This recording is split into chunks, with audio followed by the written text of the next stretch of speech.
The heart discovers true worth.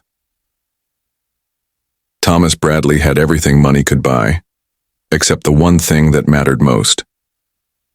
At 52, the successful businessman sat in his mahogany-paneled office, surrounded by awards and accolades, yet feeling profoundly alone.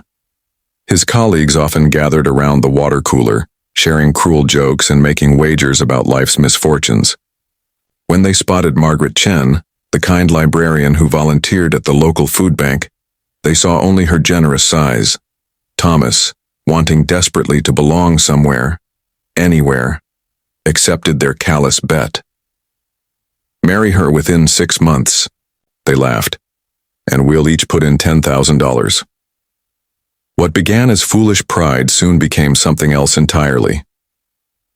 Margaret possessed a warmth that reminded Thomas of his grandmother's kitchen on Sunday mornings. She spoke of books as if they were old friends, and her eyes lit up when discussing the literacy program she'd started for adults returning to education. During their first coffee together, she shared how she'd cared for her aging parents while working full-time.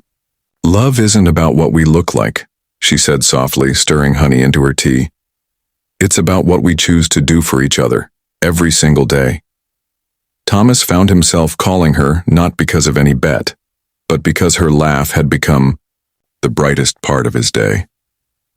When she fell ill with pneumonia that winter, he brought homemade soup, something he'd never done for anyone. Sitting beside her hospital bed, holding her gentle hand, he realized the truth. The money from his colleague's bet remained untouched in his desk drawer. He'd forgotten about it completely.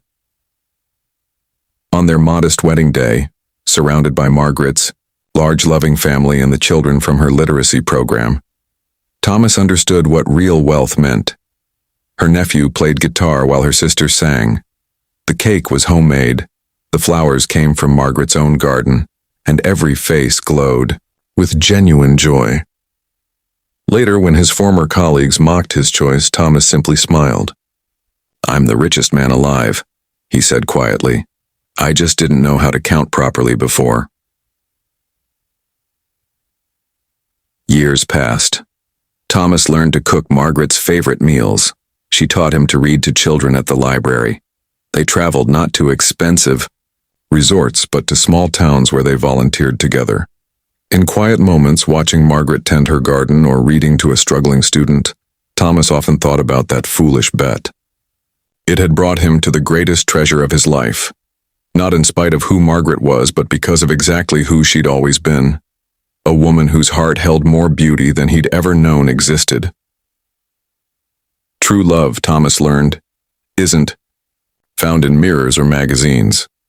It lives in shared morning coffee, in gentle conversations, in choosing each day to see the extraordinary grace that resides in an ordinary, precious human heart. And that is wealth beyond measure.